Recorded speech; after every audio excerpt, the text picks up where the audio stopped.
And welcome back to MTG-Eternities. I'm your host, Carl. Now, we've had quite a few tournaments over the last couple of weeks. I haven't been able to cover them all, unfortunately. I am doing this while I'm going to college and stuff like that, so it's a matter of when I can get them out and accumulate all the data in my free time between studying, all that good stuff. But that aside, I did manage to get quite a bit of stuff done for the podcast this week. First and foremost, I want to kind of go into Standard. For Standard right now, we have roughly about 10 different decks that are topping. We have Blue-Black Control, Timur Energy, Mardu Vehicles, Blue-White Approach, Sultai Energy Constrictor. You have two different variants of tokens, both being Black-White and Abzan tokens. You have Rakdos Aggro, Mono-Black Aggro, two different types of red decks in just a Mono-Red deck wins or Ramanop Red deck wins. And finally, hitting back with Constrictor, you have Golgari Constrictor. Now, all those decks are consistently just taking top 16, top 8 slots right now. In my opinion, what we're looking at, though, is the decks are slowly weeding themselves out between Tier 1 and Tier 2. The only control deck that's top tier to me right now is Blue-Black Control. I think this is just a superior version of Blue-White Approach. Overall, I do enjoy Blue-Black Control over the Approach deck. I think the Approach deck is a Tier 1.5. Borderline, it needs an additional push to make it to Tier 1, just for my sake. There are decks that are splashing for red to do Sunbird's Approach or Sunbird's something. 6-drop enchantment, and it combos with Approach of the Second Sun fairly well. But even those decks right now aren't really up to snuff per se. So maybe with the release of Rivals of Ixalan, we'll see a little bit more control happen. We will lose both Amonkhet and Kaladesh upon rotation, but rotation won't happen for another couple of months, so we don't have to worry about that in the long run. But with Amonkhet and Kaladesh rotation, we do lose quite a bit of the control package. So right now, if you're looking to invest into something, you might want to look towards more of the aggro decks. I would say that Red Deck Wins is obviously one of the cheaper decks right now, but with the cycle of those two, red decks will have nothing left. They pretty much get wiped out with Amonkhet's rotation. So just keep that in mind. You have roughly about 6 more months or so to play with those, maybe about 8 depending on when rotation is official. I'm still kind of fuzzy on that myself. People have said it's going to rotate after the second set of Dominaria. Other people have said it's going to rotate after core hits. I know there's a little schematic somewhere, and I'm going to look that up after just to make sure we all understand this. Right now, it's just a big old cluster to me.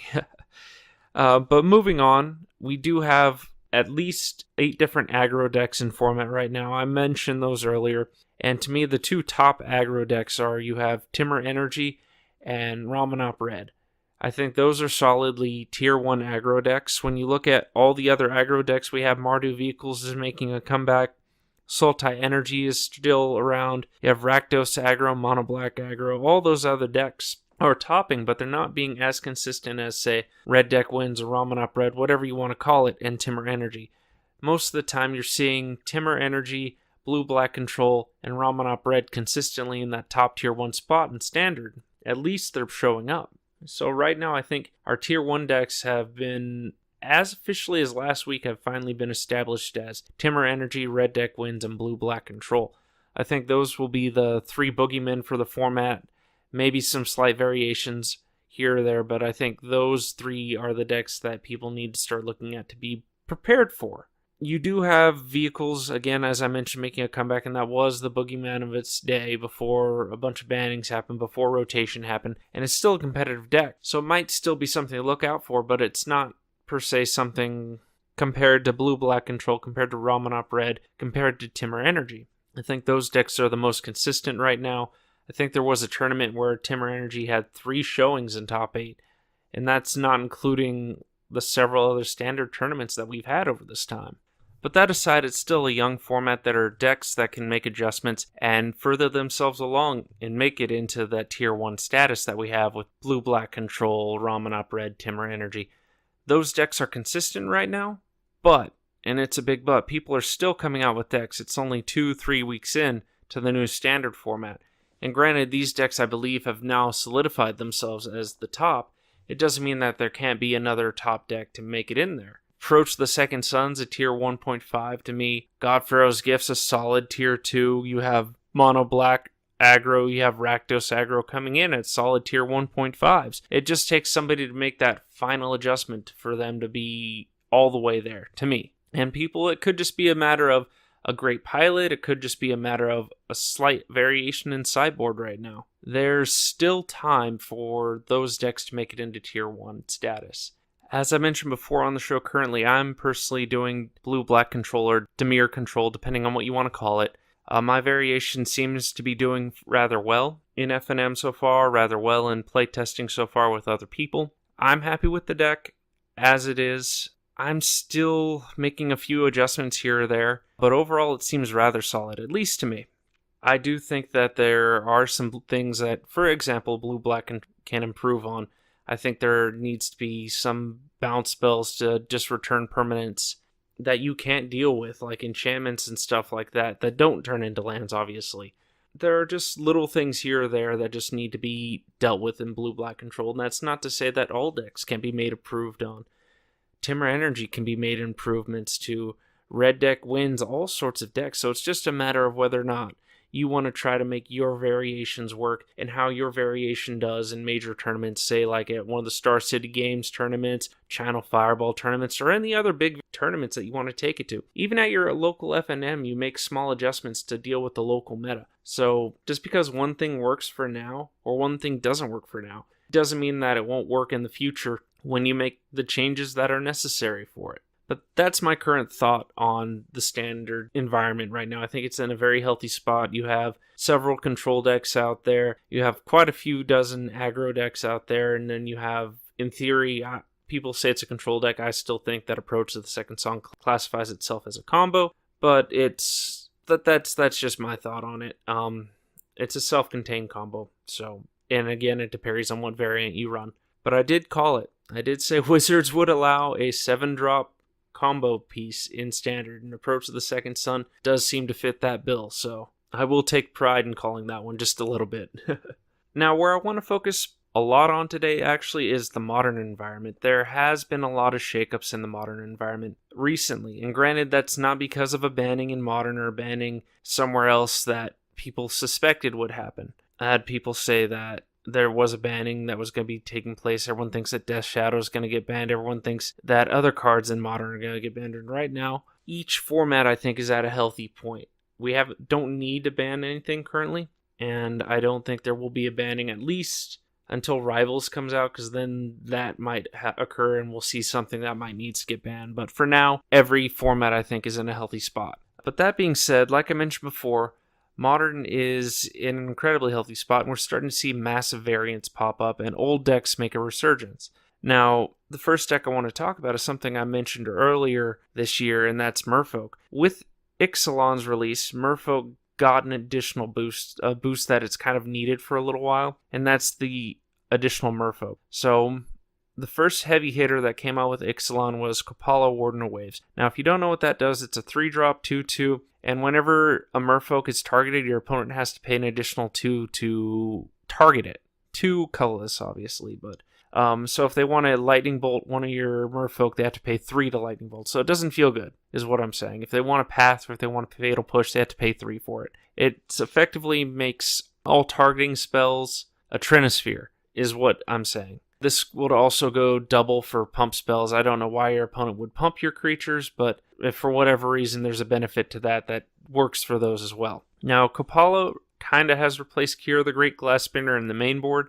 People are starting to move it to the side, so that's the first major improvement we see in Merfolk. So the next heavy hitter for Merfolk is Kumena's Speaker, and it's something that Merfolk's needed for a very long time. They've needed another 1-drop, and this is the 1-drop that they finally get, and it's not the best, but it definitely is something that the deck has long desired. So Kumena's Speaker, if you don't know what it does, is again from Ixalan, 1 green, 1/1. As long as you control another island or another Merfolk, it becomes a 2/2 for 1. Right then off the bat, if you drop a Lord turn 2, this thing's a 3/3 and now is swinging for 3 on turn 2. So this is the desired card that Merfolk has wanted. Now if it was blue, Mono Blue would be even better, but Wizards decided to tone that down and force Merfolk to splash green just for this card. Now, there is another card that Merfolk is playing right now, and that's Merfolk Branchwalker. And that one's just a 2-drop, 2/1. When it enters play, you explore. When you explore, you either put a land card from the top of your deck into your hand, or you look at the top card, it's not a land card, so you mill it and then it gets an additional counter on it. This benefits from not having to have a Lord to be a threat.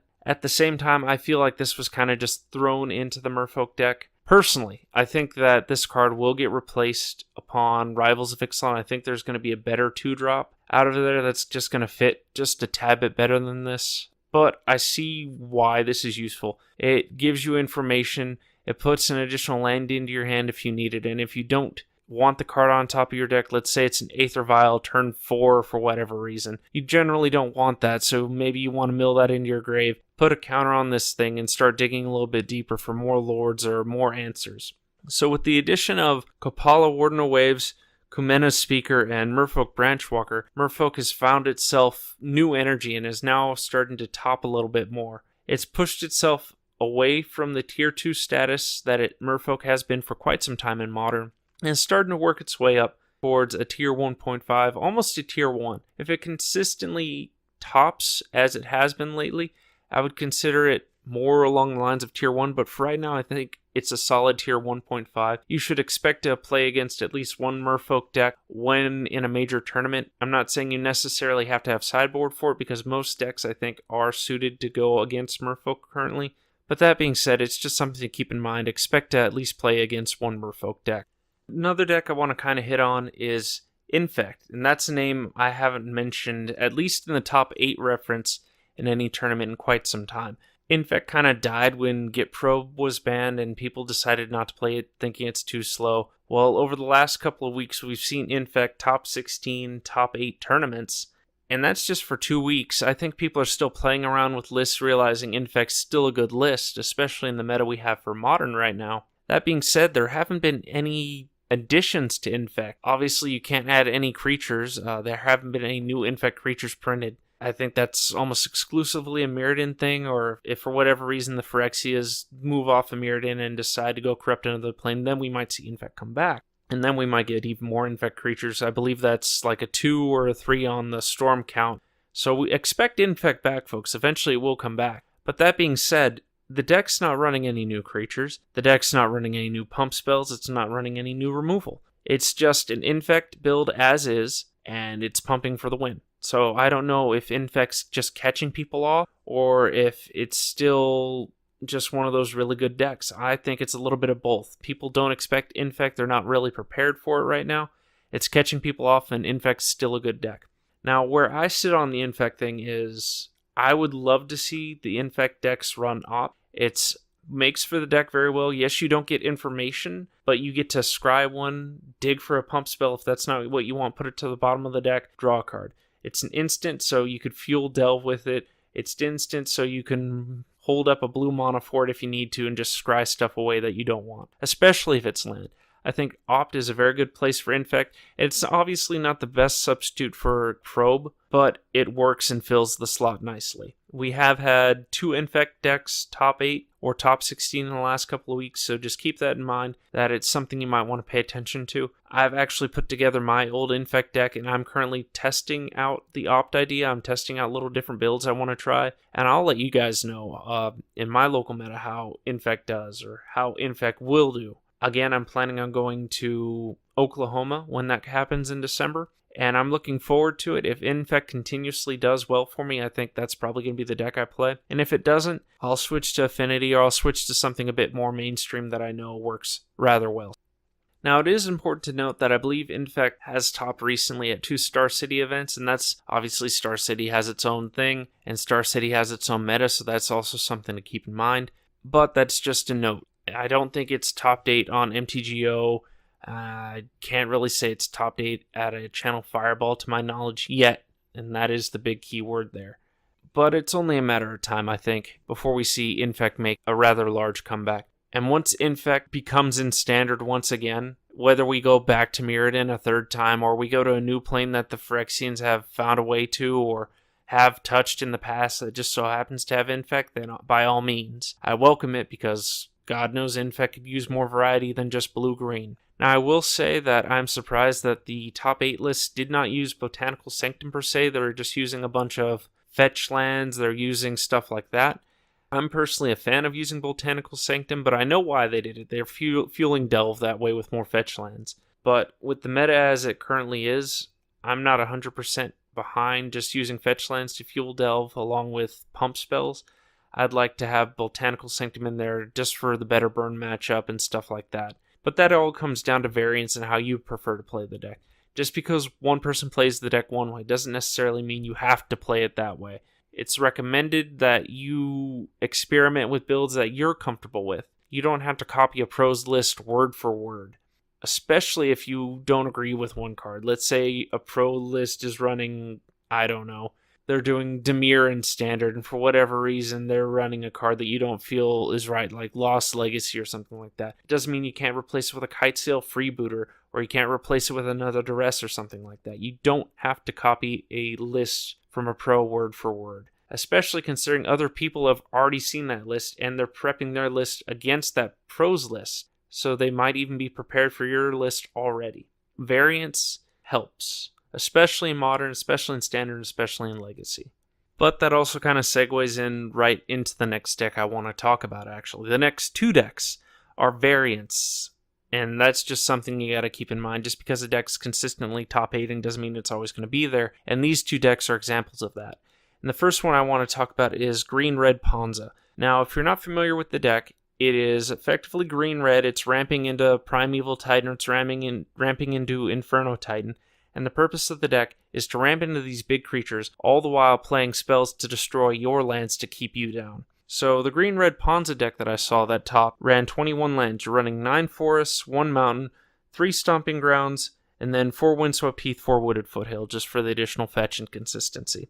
So it's kind of standard there. It ran 21 creatures. Arbor Elf, we've seen this in other green decks before, like Green Devotion and stuff like that, so it's no surprise. Birds of Paradise, just to block stuff and help to filter your mana, so you have 6 mana dorks off the bat. You're running Huntmaster of the Fells to gain life and as an additional threat. You're running 3 Inferno Titans in this deck. When it comes down, it's going to hit something, and when it swings, it's going to hit another something or hit face because of its bolt ability.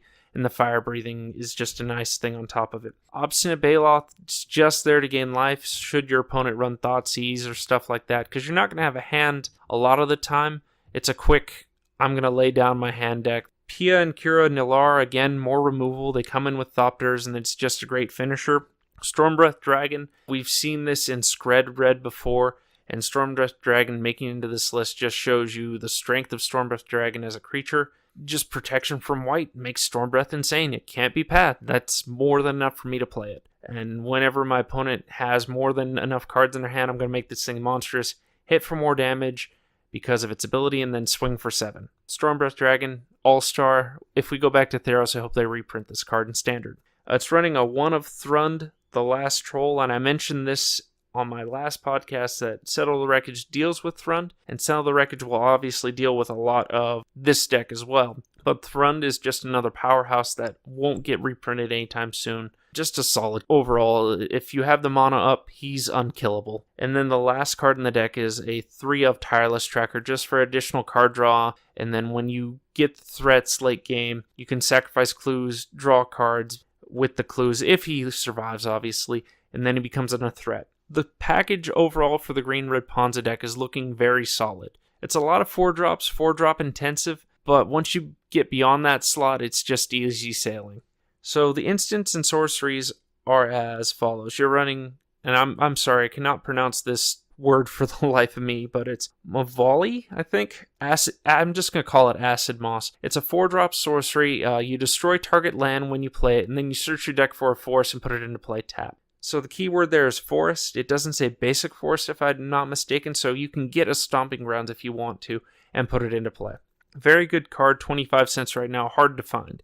It's running Primal Command, rather big surprise on that one, but it is running it as a 1 of in the deck. If you're not familiar with what Primal Command does, it's almost like Cryptic. It is a choose 2 command spell, so it's a 5-drop sorcery. The choose 2 options are target player gains 7 life, put non-creature permanent on top of an owner's library, or target player shuffles his or her graveyard into the library, or search your library for a creature card, reveal it, and put it into your hand, then shuffle your library. So it's a search card, it's a pseudo-removal spell, it's a gain life card in the most dire of circumstances, or it's a shuffle effect. The shuffle effect you're really not going to use unless you're going up against Dredge for whatever reason. I don't see that happening.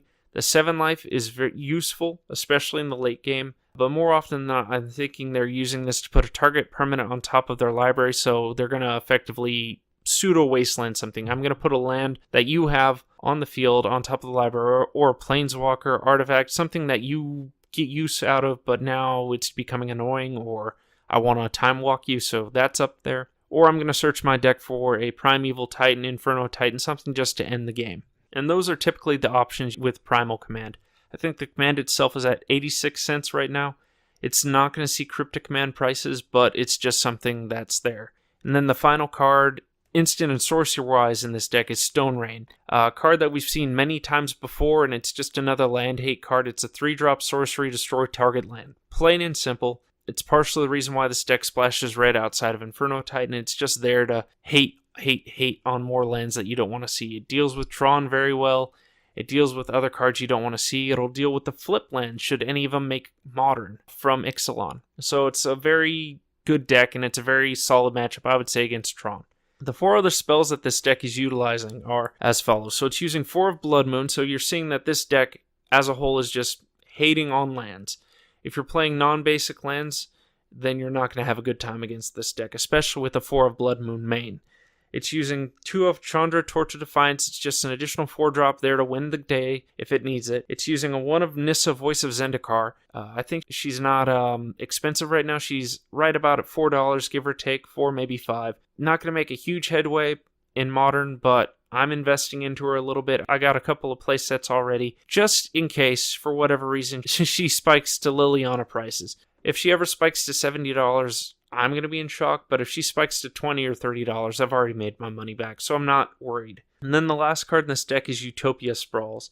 And Utopia Sprawl, which I'm surprised hasn't seen a reprint in a long time, considering how many decks use it in Modern, but it is a 1-drop enchant forest. When it comes into play, choose a color. As long as you control the enchanted Utopia Sprawls, that forest can tap for any mana of your choice, of the chosen color at least. So if I choose blue, I can now play blue with Utopia Sprawls forever. Or I can tap the forest for green if I so choose. So it's not a bad card, especially for fixing purposes. The reason why this card is in the deck is additional acceleration. I'm running Arbor Elf in the deck, as I mentioned before, so now with Arbor Elf, I can untap that forest that has Utopia Sprawls on it and produce 2 mana of whatever I need, plus the additional mana, so it shoots you up to 3. You play the Blood Moon on turn 3, you played Tireless Tracker turn 3. There's a lot of things you can do with Utopia Sprawls. It's a very solid card, sitting at $4 roughly, again, just like Nissa. She's hard to come by right now, as is Utopia Sprawl, so if you manage to find these cards, I'm not saying pick up 20 or 30, but I do recommend the pickup. I don't see Utopia Sprawls getting reprinted anytime soon, but who knows, maybe they'll print it in Ixalan for whatever reason, or there's other things that they could do. So the sideboard for the green-red Ponzo deck is pretty basic. You're using Ancient Grudges as a 2-of just to deal with artifacts, so it's hate against affinity. Anger of the Gods, just to hate against Affinity or hate against low-to-the-ground decks. Kitchen Finks to deal with Burn, and that's a 3-of. And if I forgot to mention, the Anger of the Gods is a 2-of. You're using an additional 1-of Obstinate Baloth to deal with Hand Disruption. You're using Relic of Progenitus to deal with Dredge and draw you a card if you need to. Or it deals with other things that have flashback like Snapcaster Mage and so on and so forth. You're using a 1 of Shatterstorm again as a final thing just to deal with Affinity because it's so rampant. And you're using a 2 of Trinity Sphere, or Trinisphere, I'm sorry, a 2 of Trinisphere. Now if you're not familiar with that, it is a 3-drop that makes anything that costs less than 3 cost a minimum of 3 to play. So the typical example people use is I play Trinisphere. Someone next turn untaps and decides to cast Ponder. That Ponder now costs 3 to pay rather than the 1. Or the same thing could be said for Preordain, Brainstorm, or in, let's say, Modern, you're using Fatal Push. That Fatal Push now costs 3 to play. Or the Lightning Bolt now costs 3 to play. Now, what the Trinisphere comes in against can be a multitude of things. I'm more or less thinking you're playing this maybe against Burn because they're not going to expect it. It's going to make their Burn spells cost a bit more. You're maybe playing this against Flash decks that have Snapcaster Mage in them. There's a multiple use for Trinispheres in Modern. Now, it's not a huge sideboard card. I don't think Trinispheres are too expensive right now, but as far as I know, this is the only deck that's playing it. So that being said, if you want to, I'd say go ahead and pick up Trinity Spheres. It's not a must though. But just keep that in mind that Trinity Sphere is just out there, especially if you're playing low to the ground decks. Like the Trinity Sphere alone kind of stops Infect dead in its tracks, because now all the creatures and pump spells cost a minimum of 3 to play. And that is if they get it out on turn 3. They can, in theory, get this out as early as turn 2, and the same thing can be said for Tireless Tracker, Blood Moon, so on and so forth. So the deck is there to stop you turn 2 in theory, or turn 3 at latest. All in all, it's a very hateful deck. Not as hateful as Hate Bears, but people will find this very annoying to play against. And if you have managed to play against the Green-Red Ponzo deck, please let me know what your thoughts were on it. I would love to hear thoughts on what the Green-Red Ponzo decks are currently doing against your deck. But that kind of also segues us into the next deck I really want to talk about, and that's seeing a lot of hype. One of my local shops that I go to, for whatever reason, I don't think the deck's great, especially if you were to play this against Green-Red Ponzo. Green-Red Ponzo will kind of stop this in its tracks, but that aside, it is 5-color humans. I'm not sure how I feel about this deck. I think this deck caught everyone just completely off guard, and no one was prepared for it. I think the deck needs something, but what that something is, I'm not sure. It needs removal. It needs removal in the not form of creature removal. Because to me, what stops this deck is a Torpor Orb or a Trinity Sphere, because now all your creatures cost a minimum of 3 to play if you don't have an Aether Vial on the field. But that being said, let's have a look at the deck. So it uses 20 lands. Off the bat, it's going to use 4 Ancient Ziggurat for fixation, Cavern of Souls to say anti-counter and more fixation, and Unclaimed Territories as more fixation. Because it's running those 4 cards, the deck doesn't really need a lot of lands per se, outside of those play sets. It's using a 3 of Windswept Heath just to filter and get stuff it needs. It's using 1 Plains. It's using 1 Temple Garden, 1 Hollowed Fountain. So the Windswept Heath is going to get each one of those if it can, and it's using 2 Horizon Canopies as additional draw mechanic, if it should need it. And that's it. That's it, folks. So if you're running Path to Exile, and you go up against the 5-color human deck, don't be afraid to path things, because they're running literally 1 basic. Same thing can be said for a Ghost Quarter. Don't be afraid to slam them down. They can't get anything outside of that 1 Plains. If a Blood Moon hits, this deck almost auto-scoops, from what I see. If it doesn't have Aether Vial out on the field already, it's going to be hard-pressed to play anything. If it doesn't have that 1 Plains out on the field, it will be hard-pressed to play anything. But that being said, it's using a lot of creatures. It has a total of 36 creatures in the deck. It's using a 4 of Champion of the Paris, 1-drop, 1-1. Whenever a human comes into play, it gets an additional 1-1 counter on it. It's using Kitesail Freebooter from Ixalan. That's a Duress on the stick. And correct me if I'm wrong, but there is a ruling on Kitesail Freebooter. It doesn't act as Tide Hollow Sculler does, and it doesn't act as other cards that do similar effects would. So, example is Tide Hollow Sculler. When it comes into play, you get a non-land card out of their hand, it goes underneath Tide Hollow Sculler. Now, typically, the old ruling with Tide Hollow Sculler is if, for whatever reason, your opponent goes to kill it immediately before you select something, that card's exiled permanently. Or if you just blink it in response to choosing something, or before you choose something, that card's gone permanently. With Kitesail Freebooter, I had a judge tell me that when it comes into play, you get to duress something, and if they kill it, you get to look at their hand, but nothing's exiled. Or if you blink it, it goes back to their hand and nothing's exiled. So correct me if I'm wrong, but that's just what I've been told. I would love to hear level 2 judges ruling on Kitesail Freebooter, or level 3 judges ruling on Kitesail Freebooter, just to clarify that mess. But that's what I was told. But back to the creatures list, it's using a 4 of Kitesail Freebooter, gets an instant or sorcery out of their hand, and it goes underneath, so you take some removal. It's using a 4 of Mantis Rider, just as a haste or flyer. Mantis Rider's an amazing card. It's using 3 Mare of Averbrook. It lords all your creatures, and oftentimes you're not casting stuff, you're using Aether Vial to do so, and if you're casting, you don't mind, because you want to keep that Mare of Averbrook flipped down. But for whatever reason, if it flips, you're going to get a really strong werewolf out of it. The next card it's using is 4 of Meddling Mage, just as a hate card. And if you're not familiar with Meddling Mage, it is a 2-drop, 1 blue, 1 white, 2/2.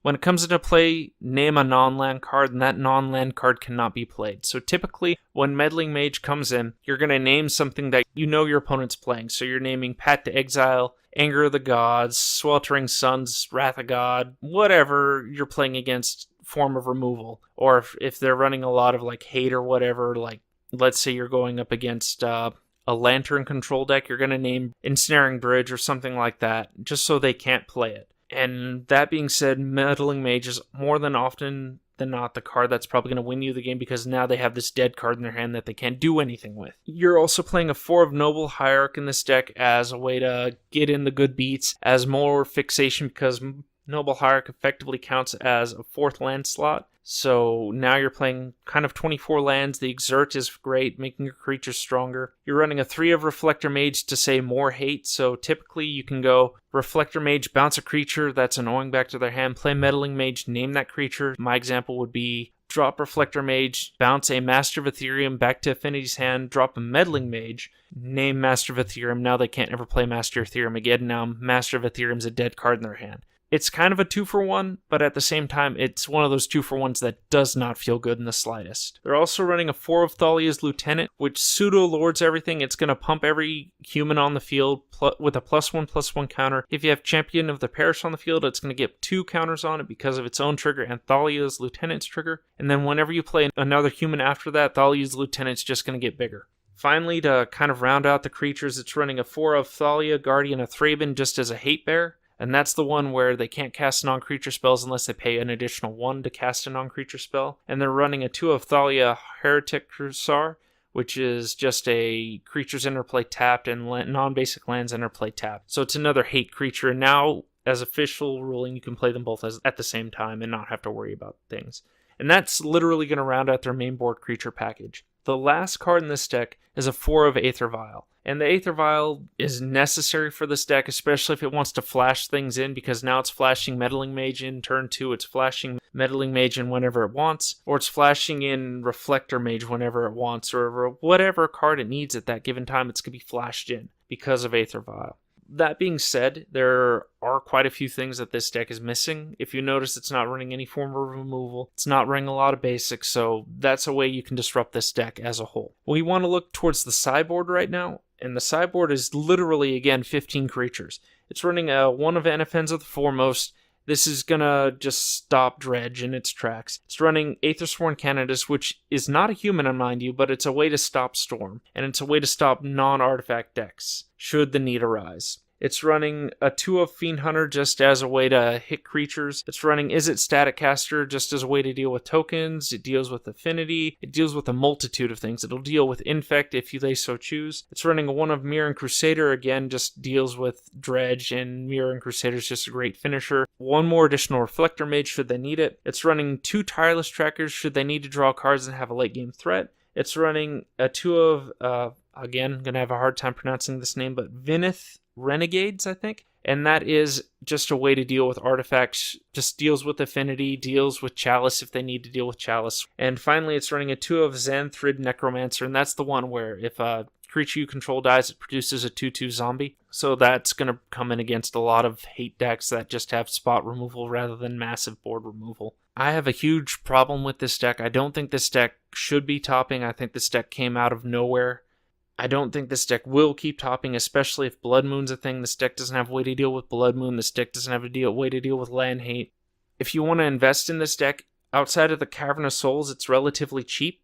I think the Cavern of Souls add almost an additional 200, 300 onto this, depending on what version you want to get and all that good stuff. And the Horizon Canopies, obviously, are getting reprinted next month because of Iconic Masters, but that's a different story. Overall, I do not like this deck. I don't recommend it, but you do you. If you want to run a 5-color human deck in Modern and just to see how it goes, be my guest. It seems like a very solid deck. I do think you'll get some games with it, especially if you curve out and especially if you get that Aether Vial turn 1 or get what you need to do turn 1. I think it can win games, but I think this might be the only time you see it top.